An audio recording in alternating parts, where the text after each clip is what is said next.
इमाम इश्क़ व मोहब्बत ताजदार अहले सुन्नत को अपने आका पर कितना एतमाद, मुस्तफ़ा जान रहमत की अहादीस पर, आका के फरामीन पर कितना एतमाद। आजकल तो हम डगमगा जाते हैं, सारे हालात भी सामने होते हैं, हुजूर के फरामीन भी सामने होते हैं, फिर भी हमारे अंदर वो इस्तिकामत, वो मजबूती नहीं होती। अजीजाने गिरामी वकार, आओ जरा आला हजरत का इश्क़ रसूल देखो और आका की जात पर एतमाद देखो। ताजदार अहले सुन्नत सरकार आला हजरत हज के सफर पर निकले हैं और उन दिनों पानी के जहाज से सफर हुआ करते थे। सरकार आला हजरत पानी के जहाज से हज के सफर पर रवाना हुए। जहाज पानी का सीना चीरते हुए अपनी मंजिल की तरफ रवां दवा है। सारे लोग जहाज के अंदर अपने अपने मामलात में मसरूफ हैं। हुज्जाजे कराम जहाज के अंदर है, मेरे आला हजरत भी जहाज के अंदर है।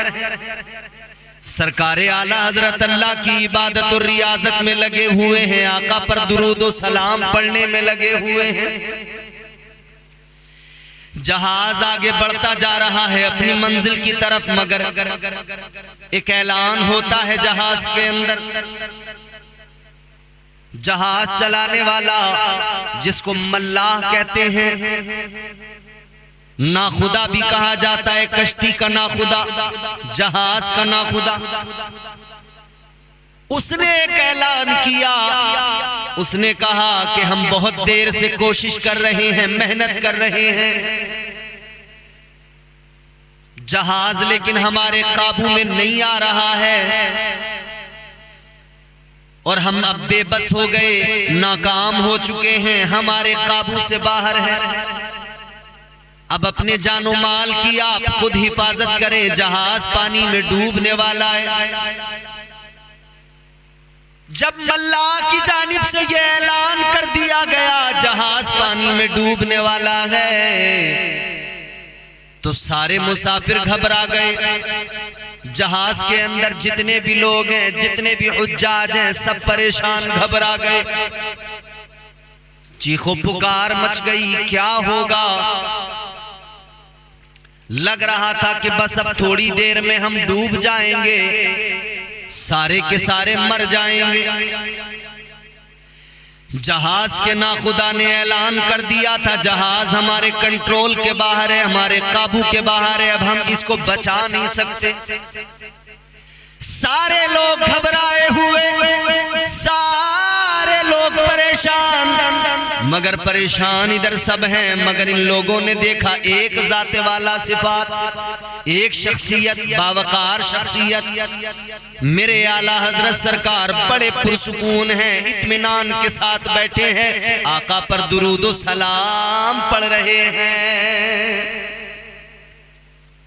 लोग हैरान हुए, करीब आए, कहने लगे मौलाना जहाज डूबने वाला है, हम मरने वाले हैं, सब घबराए हुए हैं, सब परेशान हैं, लेकिन आप इतने इत्मीनान से बैठे हैं, क्या मामला है।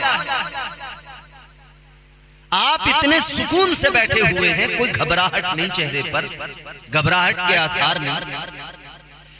मेरे आला हजरत सरकार ने फरमाया घबराते किस लिए हो, आज ये जहाज नहीं डूबेगा, आज हम लोग नहीं मरेंगे। लोग हैरान हैं, कहने लगे ये कौन सी बात। मेरे आला हजरत ने फरमाया सुनो, किसी भी दिन अहमद रजा को मौत आ सकती है, मगर आज अहमद रजा को मौत नहीं आएगी इस जहाज के अंदर पानी में डूबकर। लोग कहने लगे आपको इतना एतमाद, इतना भरोसा, मौत जिंदगी तो अल्लाह के इख्तियार में, आप कैसे कह सकते हैं कि मौत नहीं आएगी, नहीं डूबेगा जहाज। मेरे आला हजरत ने जो जवाब दिया वो सुनो, तारीख के माथे का झूमर बना हुआ है वो जवाब। सरकार आला हजरत ने फरमाया सुनो, किसी भी दिन मुझे मौत आ सकती है, मगर आज मुझे मौत नहीं आएगी, आज जहाज नहीं डूबेगा। पूछा गया क्यों। मेरे आला हजरत सरकार फरमाते हैं अहमद रजा को अपने आप पर भरोसा नहीं है, अहमद रजा को अपनी जात पर भरोसा नहीं है, अहमद रजा को रसूल पाक पे भरोसा है। मुझे मुस्तफ़ा जान रहमत पे भरोसा है, इमामुल अंबिया पे भरोसा है, आका के फरामीन पर भरोसा है। लोग कहने लगे क्या मतलब? आला हजरत ने फरमाया सुनो, जब मैं जहाज में सवार हुआ तो मैंने वो दुआ पढ़ ली थी जो मेरे आका ने सिखाई है उम्मत को। मैं वो दुआ पढ़ के बैठा हूं और मेरे आका का फरमान है जो इस दुआ को पढ़ के सवारी में सवार होगा, जो इस दुआ को पढ़कर फिर बैठेगा सफर के लिए, आला हजरत फरमाते मेरे आका का फरमान है इस दुआ को पढ़ने वाला सही और सालिम अपनी मंजिल पे पहुंचेगा, रास्ते में कोई दिक्कत दुश्वारी नहीं आएगी, किसी हादसे का शिकार नहीं होगा। आला हजरत फरमाते हैं मैंने वो दुआ पढ़ ली थी, वो दुआ पढ़ के मैं बैठा था जहाज में, लिहाजा मेरा यकीन है ये जहाज नहीं डूबेगा, आज अहमद रजा को मौत नहीं आएगी। ये यकीन है आका की जात पर मेरे आला हजरत को, ये एतमाद और भरोसा है हुजूर के फरामीन पर। मेरे आला हजरत सरकार फरमाते लोगों घबराने की जरूरत नहीं है, पुरसुकून होके बैठ जाओ, आका पर दुरूद सलाम पढ़ते जाओ। सारे लोगों को बैठा दिया, सब दुरूद सलाम पढ़ने लगे, लेकिन जहाज तो अभी भी पानी में हिचकोले खा रहा था। मेरे आला हजरत सरकार जहाज की छत पे आए और फिर आका को पुकारा, मुस्तफ़ा जान रहमत की जानिब लो लगा के मेरे आला हजरत ने अपने आका को पुकारा है। ताजदारे बरेली ने आका को पुकारा, अर्ज किया या रसूल अल्लाह, ऐ ताजदारे मदीना, मेरी कोई हैसियत नहीं मगर मैंने आपके फरमान के मुताबिक लोगों को बता दिया है जहाज नहीं डूबेगा। या रसूल अल्लाह दुआ पढ़ के बैठा हूँ, आका करम फरमाइए।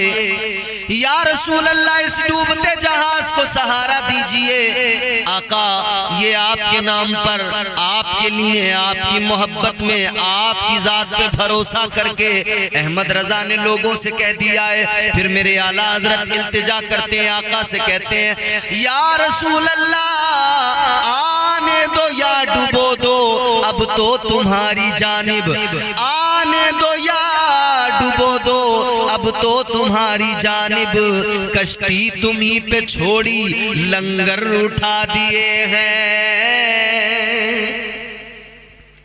मेरे आला हजरत सरकार आका की बारगाह में लो लगा के दुआ कर रहे हैं, इल्तिजा कर रहे हैं, फरियाद कर रहे हैं, पुरसुकून है मगर आला हजरत। ताजदारे मदीना की बारगाह में आशिक़ सादिक के अल्फाज मकबूल हुए। जो जहाज हिचकोले खा रहा था संभल गया, जो जहाज डूबने वाला था संभल गया और सही हालत पर आकर अपनी मंजिल की तरफ बढ़ने लगा। जहाज का नाखुदा भी हैरान, लोग भी हैरान। मेरे आला हज़रत सरकार को सबने देखा, सबने बड़ी ताजीम की, सब कहने लगे यकीनन हम खुशनसीब हैं, आज हम जो हज के सफर पर हैं मुस्तफा के सच्चे गुलाम, सच्चे आशिक के साथ सफर पर है। ये मेरे आला हजरत की करामत है, ये मेरे आला हजरत की शान है कि आका की जात पर आला हजरत सरकार को इस दर्जा भरोसा, इस दर्जा एतमाद है। वो मेरे आला हजरत है, बड़ा प्यार आला हजरत को अपने आका से। ऐसे आशिक अल्लाह अकबर। और मैं कई बार कहता हूं कि इश्क अगर सच्चा हो तो फिर बंदे को मिलता बहुत कुछ है, वो सब कुछ मिल जाता है जो उसके वहमो गुमान से परे होता है। इश्क करना जरूरी है, इश्क रहमत है खुदा की, इश्क मीरा से अजल, सच्चा इश्क, इश्क हकीकी। इश्क रहमत है खुदा की, इश्क मीरा से अजल, इश्क का बानी मुबानी ला यमूतो लम यजल, इश्क तन्हाई पसंद अज रोजे अव्वल ताबद, इश्क यकताई का तालिब लम यलिद से लम युलद, इश्क ने चाहा के अब हो दिल लगी का बंदोबस्त, इश्क की तहरीक पर बरपा हुआ यौमे अलस्त, इश्क आदम का हवाला, इश्क हवा का वजूद, इश्क ही हर हस्तबूदो बाइसे हर हस्तबूद, इश्क ने पैदा किया हाबील में ईमान रूह, इश्क ने ही आके टाला नूह से तूफान नूह, इश्क इब्राहिम से सोजा नहीं थी कोई आग, इश्क ने दाऊद को छेड़ा तो छेड़े उसने राग, इश्क में बेटे पे जब खंजर उठाता है खलील, इश्क में सर को झुका दे हंस के फर्जंदे खलील, इश्क ने जमजम निकाले जब भी रगड़ी एड़ियां, इश्क ने जिंदान में यूसुफ की खोली बेड़ियां, इश्क ने फिरौन के दरबार में कलमा पढ़ा, इश्क तन्हा करबला में यजीदों से लड़ा, इश्क में वो कौन है दो बादशाहाने वली, इश्क है या तो हसन या फिर हुसैन इब्ने अली। बड़े इनाम मिलते हैं इश्क, इश्क सच्चा होना चाहिए और आला हजरत को सच्चा इश्क था। कितने इनाम से अल्लाह ने नवाजा, कितने इनामात अल्लाह ने अता फरमाए। मेरे आला हजरत सरकार 54 उलूम व फनून पर महारत रखते थे। आजकल कॉलेज यूनिवर्सिटीज में पढ़ने वाले तमाम लोग, हद होती है हाई स्कूल इंटर में 4, 5, 6 सब्जेक्ट, और उनमें भी बस इतनी ही पकड़ बन पाती है कि किसी भी सब्जेक्ट में बस पास होना होता है, ठीक ठाक मार्क्स आ जाए पास हो जाए। ग्रेजुएशन में गए सब्जेक्ट कम हो गए, पोस्ट ग्रेजुएशन में गए सब्जेक्ट कम हो गए, फिर एक सब्जेक्ट पे पहुंच गई कहानी, फिर उसी में किसी ने पीएचडी कर ली, किसी ने कुछ कर लिया। कहने का मतलब यह है यहां पर अगर कोई मैथ में महारत रखता है तो वो सिर्फ मैथ पर अच्छी पकड़ रखता है, अगर किसी को सोशियोलॉजी पर दस्तरस है तो वो आगे तक उसी पर बस महारत, बाकी में वीक कमजोर। एक सब्जेक्ट पे महारत होती है, बाकी में बंदा वीक होता है। मगर क्या शान है मेरे आला हजरत की, 54 सब्जेक्ट पर आपको मुकम्मल महारत, 54-55 सब्जेक्ट पर ऐसी मुकम्मल महारत कि बड़े बड़े यूनिवर्सिटी के प्रोफेसर वो भी हैरान रह जाते हैं आला हजरत का इल्म देखकर। अलीगढ़ मुस्लिम यूनिवर्सिटी के अंदर एक प्रोफेसर थे सर जियाउद्दीन, मैथमेटिक्स के प्रोफेसर थे, मैथ के टीचर थे, बहुत मालूमात थी, लेकिन मैथ के कुछ ऐसे सवाल थे जिनको वो हल नहीं कर पा रहे थे और परेशान थे। बड़ी बड़ी यूनिवर्सिटी से उन्होंने राब्ता किया, वहां के प्रोफेसर से राब्ता किया, हल नहीं हो पा रहे थे। उनके एक मिलने वाले थे मौलाना, उनका नाम था मौलाना सुलेमान, गालिबन मौलाना सुलेमान अशरफ उनका नाम था। सर जियाउद्दीन उनसे कहने लगे बड़ी उलझन में हूं, 2-4 सवाल हैं हल नहीं होते। लंदन की यूनिवर्सिटी के अंदर भी मैंने इनके मुताल्लिक वहां भी मैंने लिख भेजा है, जवाब नहीं आया।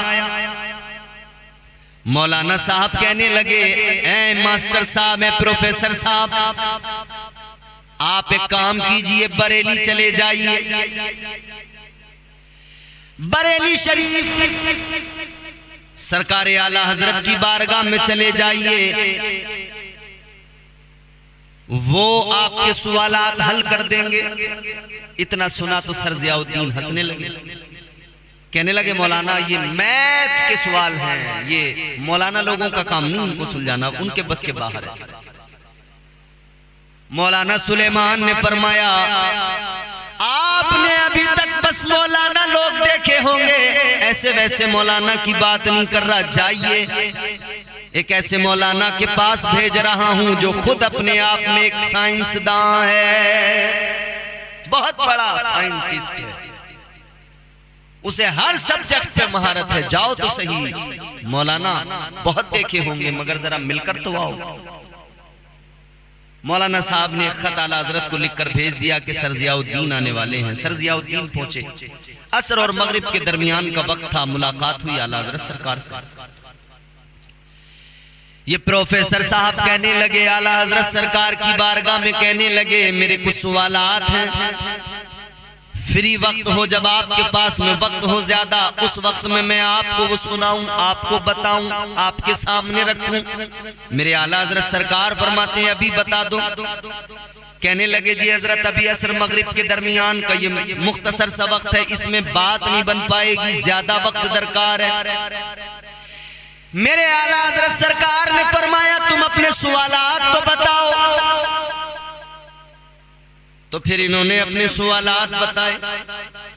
ये अपने सवाल बताते हैं। आला हजरत ने फौरन उस सवाल को हल कर दिया, दूसरा बताया, उसको हल कर दिया। जितने सवाल इन्होंने रखे सारे सवालात मेरे आला हजरत ने हल कर दिए। सर जियाउद्दीन हैरान और परेशान, आंखें फटी हैं। आला हजरत तो मगरिब की नमाज को चले गए, ये हैरान और परेशान है। अल्लाह अल्लाह, मेरे आला हजरत के इल्म का ये आलम है। अब सर जियाउद्दीन कहने लगे मैंने दुनिया में हजरत तो बहुत देखे मगर मैंने बरेली में आला हजरत को देखा है।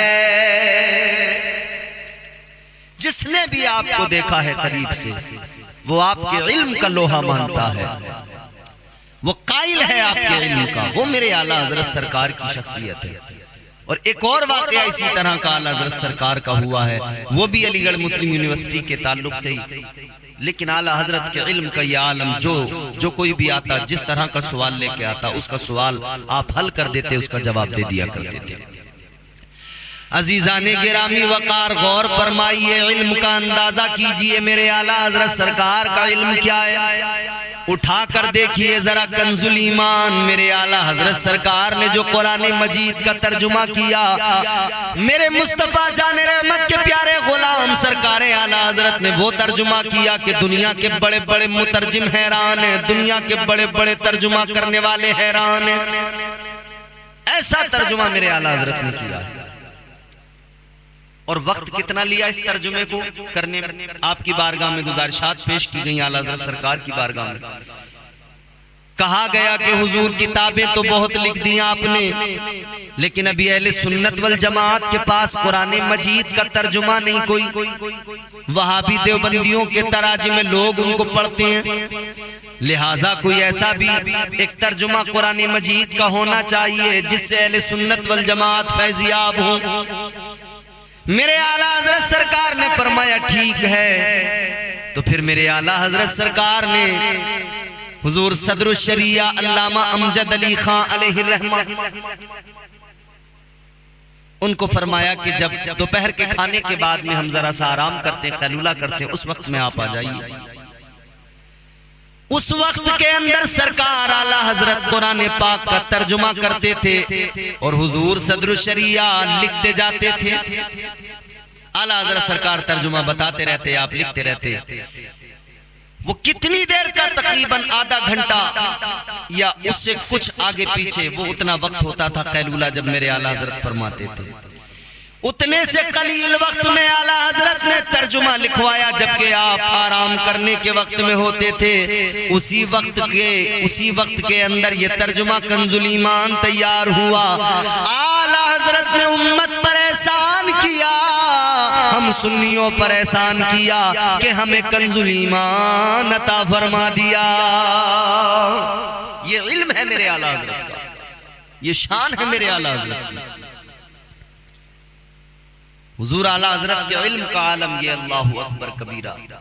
मैं अर्ज कर चुका हूं भाई, आपके बाप अल्लामा नकी अली खान अलैहि रहमा वो भी बहुत बड़े आलिम दीन थे, आपके दादा भी बहुत बड़े आलिम दीन थे। इल्म यहां पर विरासत में भी पाया है और मुस्तफा की अता से भी पाया है। मुस्तफा जान रहमत की अता है कि इतना इल्म मेरे आला हजरत को अल्लाह ने। आजकल कुछ लोग चिढ़ते हैं, आला हजरत जब सुनते हैं ना आला हजरत चिढ़ जाते हैं, कहते हैं भाई सब हजरत इनको आपने बना दिया आला हजरत। तो तुम अपने हजरतों की तरह समझे हुए हो जो बिक जाते हैं चंद पैसों में और अपने फतावे बिककर ज़मीर बेचकर फतवे दे दिया करते हैं। वो मेरे आला हजरत सरकार नहीं है। वो यकीनन उस दौर के तमाम हजरतों में और इस दौर के तमाम हजरतों के आला हजरत हैं। उस दौर के अंदर जितने हजरत थे सब ने माना कि हजरत तो बहुत हैं मगर आला हजरत एक है जो बरेली की सरजमीन पर है। फिर इसीलिए तो हम कहते हैं वादी रजा की कोहे हिमाला रजा का है, वादी रजा की कोहे हिमाला रजा का है, जिस समत देखिए वो इलाका रजा का है। मेरे आला हजरत सरकार की शान अल्लाहु अकबर। मुस्तफा जान रहमत ने वो करम फरमाया, वो इनायतें आका की। जब मेरे आला हजरत सरकार हज करने के लिए गए,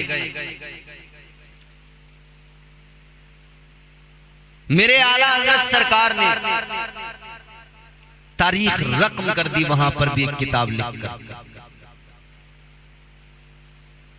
आज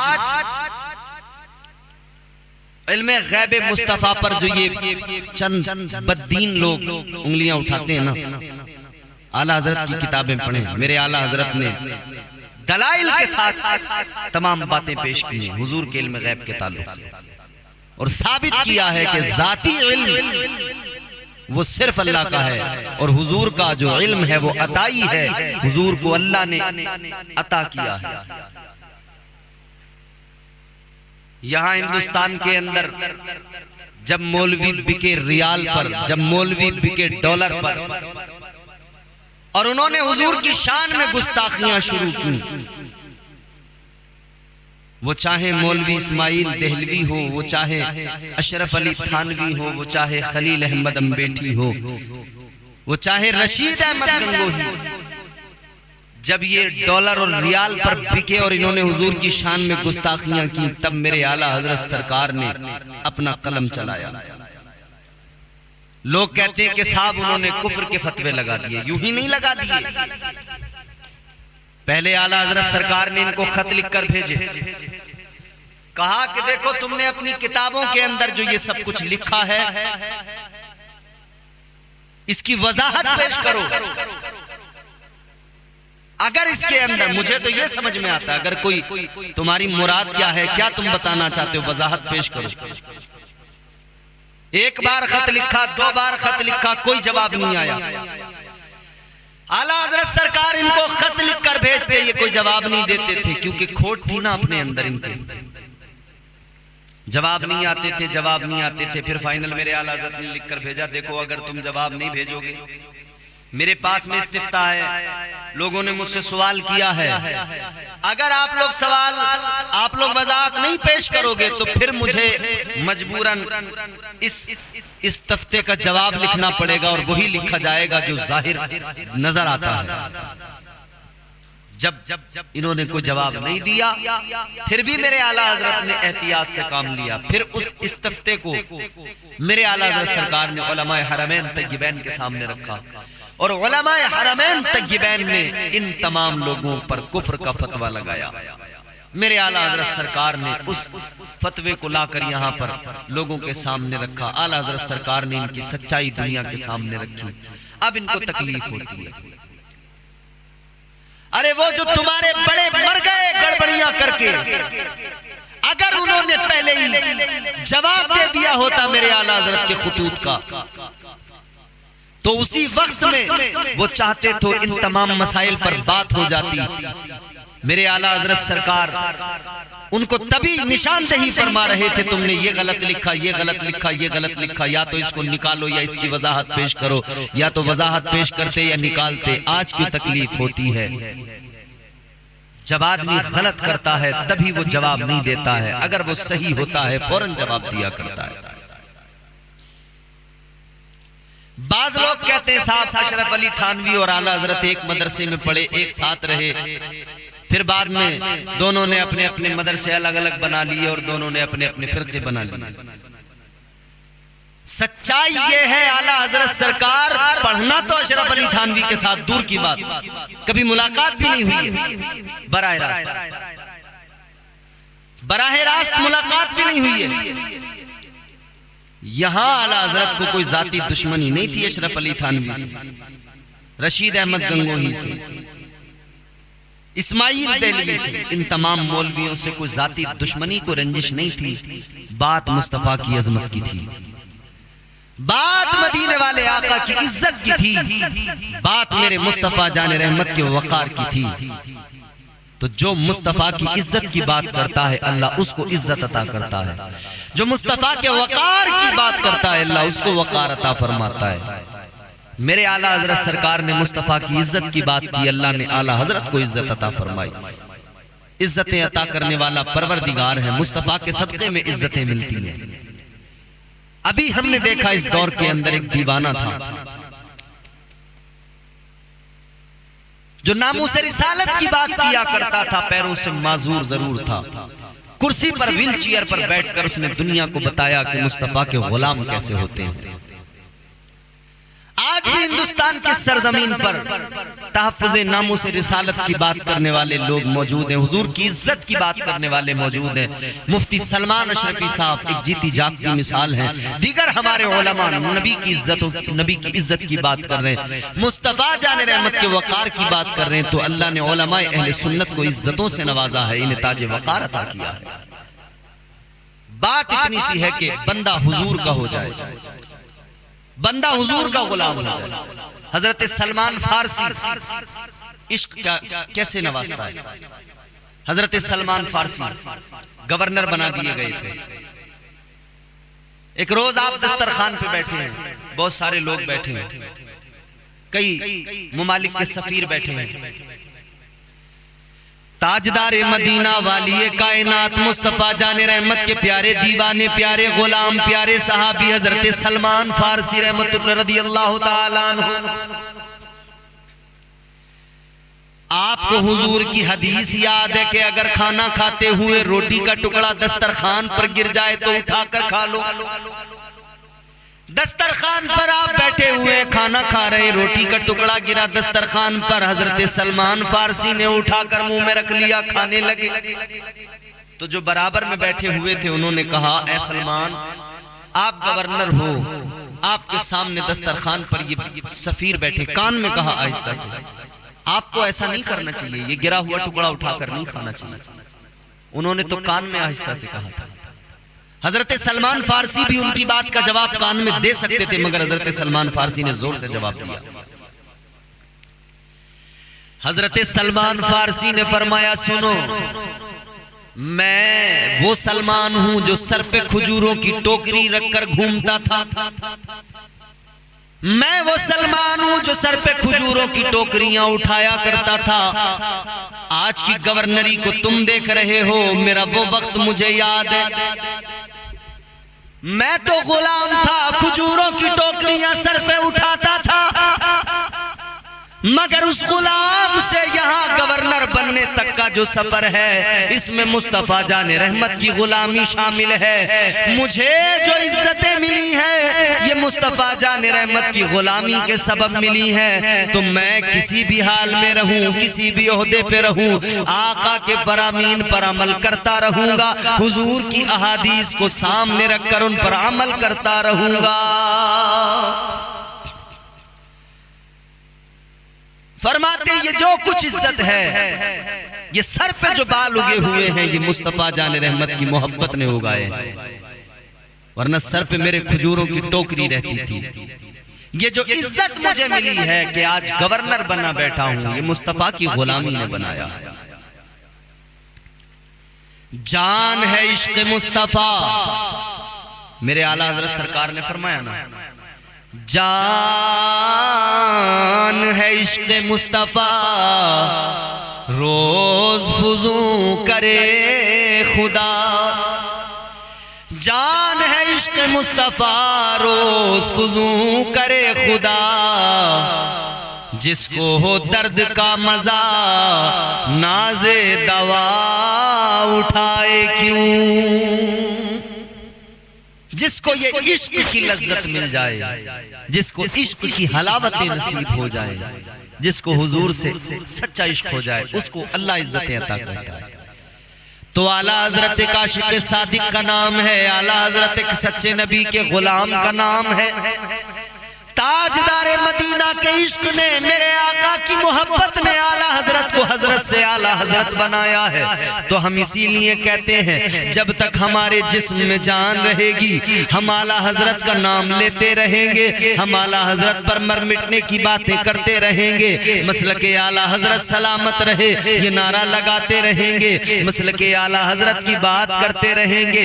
लोग कहते हैं साहब ये नया मसलक बना लिया, 4 मसलक ये 5वां बना लिया। अरे नादानो बेवकूफो, 5वां मसलक नहीं बनाया, ये मसलके इमाम आजम ही है, मसलके अबू हनीफा ही है। मगर इस दौर के अंदर मसलके इमाम आजम का जो है ढोंग रचाकर और उसका जो है एक चोला पहनकर बहुत सारे बददीन निकले हुए हैं। तो अच्छे बुरे की परख करने के लिए, अच्छे बुरे में पहचान करने के लिए, ये बताने के लिए कि सच्चा आला हजरत, सच्चा इमाम आजम के मसलक पर चलने वाला कौन है, तो मसलके आला हजरत कहा गया। और जानना आसान हो गया, पहचानना आसान हो गया। जो मसलके आला हजरत पर होगा बात बड़ी क्लियर है, वो यकीनन हक पर होगा। ये मसलक इमाम आजम अबू हनीफा ही है कि जिसे इस दौर में मसलक आला हजरत से पुकारा जाता है, मसलक आला हजरत कहा जाता है। मेरे आला हजरत से अल्लाह ताला